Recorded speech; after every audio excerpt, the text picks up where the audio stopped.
अस्सलामुअलैकुम, welcome to my channel AS cooking diary. आज मैं जो रेसिपी बनाने जा रही हूँ वो है लबे शीरी। तो ये मैंने रंगीन पास्ता जो है वो बॉयल होने के लिए रख दिया है और इसको अच्छे तरीके से बॉयल करने के बाद हम नेक्स्ट प्रोसीजर की तरफ जाएंगे। जब ये बॉयल हो जाएगा हमने इसको चूल्हे से उतार के छान लेना है। छान के इसको एक साइड पे रख देंगे। इसके बाद 1 किलो दूध ले लिया है और थोड़ा सा दूध इसमें से मैंने निकाल लिया है ताकि मैं इसके अंदर कस्टर्ड पाउडर को मिक्स कर सकूं। तो कस्टर्ड पाउडर को मिक्स करके रख लिया। ये बादाम हैं पानी के अंदर डाले हैं ताकि गर्म पानी में इनका छिलका आसानी से उतर जाए। जब दूध को बॉयल आ जाए तो कस्टर्ड पाउडर जो हमने मिक्स किया था उसको थोड़ा थोड़ा करके दूध में डालते जाएंगे और चमचा जो है वो मुसलसल हिलाते जाना है, उसको रोकना नहीं है वरना लम्स बनने का ख़तरा होता है। तो लम्स बन जाएं तो हमारी स्वीट की लुक अच्छी नहीं आती। इलायची पाउडर ये तकरीबन हाफ़ टी स्पून के करीब ही है, कुछ कम कह सकते हैं आप। ये मैंने सब्ज़ इलायची का पाउडर डाला है ताकि ये भी इसके अंदर बॉयल हो और इसकी खुशबू और इसका फ्लेवर जो है वो हमारे कस्टर्ड में आ जाए। आप अपनी मर्ज़ी का फ्लेवर डाल सकते हैं। कस्टर्ड पाउडर जो आपको पसंद है, वनीला डालें, बनाना डालें, स्ट्रॉबेरी डालें, वो आपकी अपनी पसंद है।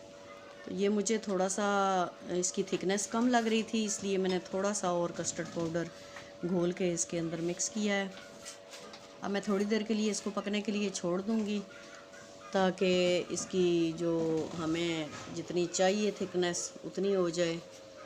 और ज़रा सा इलायची पाउडर जो है वो मुझे कम लग रहा था तो मैंने और डाल लिया है। तो आप लोगों से रिक्वेस्ट है कि मेरे चैनल को सब्सक्राइब ज़रूर कीजिएगा और इससे हमें बड़ी मोटिवेशन मिलती है। मेरी वीडियो को लाइक और शेयर करना मत भूलिएगा। थैंक यू सो मच और अपने कीमती कमेंट से मुझे ज़रूर आगाह कीजिएगा। ये मैं इसमें डालने जा रही हूँ कंडेंस मिल्क। थोड़ा सा कंडेंस मिल्क इसके अंदर ऐड करूँगी, तकरीबन 3 टेबल स्पून। उसके बाद बाकी जो हमारी रिक्वायरमेंट होगी, जितना हमें मीठा पसंद है उस हिसाब से हमने इसमें शुगर ऐड करनी है। तकरीबन हाफ़ कप के करीब मैं शुगर इसके अंदर ऐड कर रही हूँ क्योंकि हमने कंडेंस मिल्क भी डाला है। तो ये आपकी अपनी पसंद पे डिपेंड करता है कि आप कितना मीठा पसंद करते हैं। अगर ज़्यादा मीठा चाहिए तो आप ज़्यादा ऐड कर सकते हैं चखने के बाद, लेकिन हमारे हिसाब से ये बिल्कुल मुनासिब मीठा है। और तकरीबन अब जो हमारा कस्टर्ड है वो रेडी हो चुका है। इसको बहुत ज़्यादा थिक नहीं करेंगे क्योंकि हमने अभी और चीज़ें इसमें जो ऐड करनी हैं, तो फिर ये ज़्यादा अगर थिकनेस होगी तो फिर अच्छा नहीं लगेगा। थोड़ा सा इसको इसी पोजीशन में हम उतारेंगे और ठंडा करने के लिए छोड़ देंगे।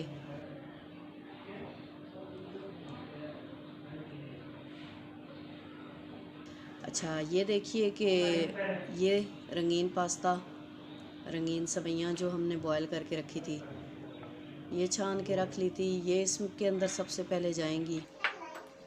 अब इनको अच्छे तरीके से हमने मिक्स करना है ताकि कोई गुठली बाकी ना रहे और अच्छे से ये मिक्स हो जाएं। 2 अदद केले मैंने काट के रखे थे वो इसके अंदर डालूँगी। और ये टिन वाला मिक्स फ्रूट है जिसमें चेरी भी होती है और पाइनएप्पल वगैरह और डिफरेंट फ्रूट्स होते हैं। और ये कुछ नट्स हैं मेरे पास जिसमें पिस्ता, बादाम, काजू, ये सारी चीज़ें इसके अंदर, और थोड़े से 4 मगज़ भी इसके अंदर ऐड किए हैं। आप जो पसंद करते हैं नट्स अपनी मर्ज़ी से इसके अंदर ऐड कर सकते हैं। जितना चीज़ें आप ऐड करेंगे आपका जो मीठा है वो उतना ही रिच बनेगा। यह आपकी अपनी पसंद पे डिपेंड करता है कि आप कौन कौन सी चीज़ लाइक करते हैं। तो आप आज के लिए इतना ही, मुझे दीजिए इजाज़त, दुआओं में याद रखिएगा। और ये देखिए इसकी फ़ाइनल लुक, मैंने इसके अंदर 2 कलर की जेलीज़ मिक्स की हैं और माशाल्लाह इस जेली से ये और भी ज़्यादा कलरफुल नज़र आ रहा है। और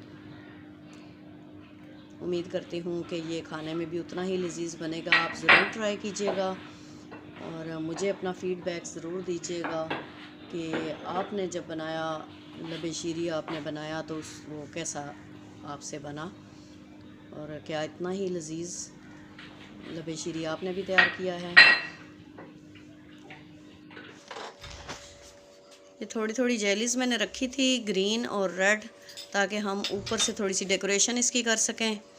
ये मैंने डाल दी हैं इसके ऊपर, और थोड़े से नट्स बचा के रखे थे वो भी इसके ऊपर डाल दिए हैं। आप देखें इसकी फ़ाइनल लुक माशाल्लाह बहुत ज़बरदस्त लग रही है।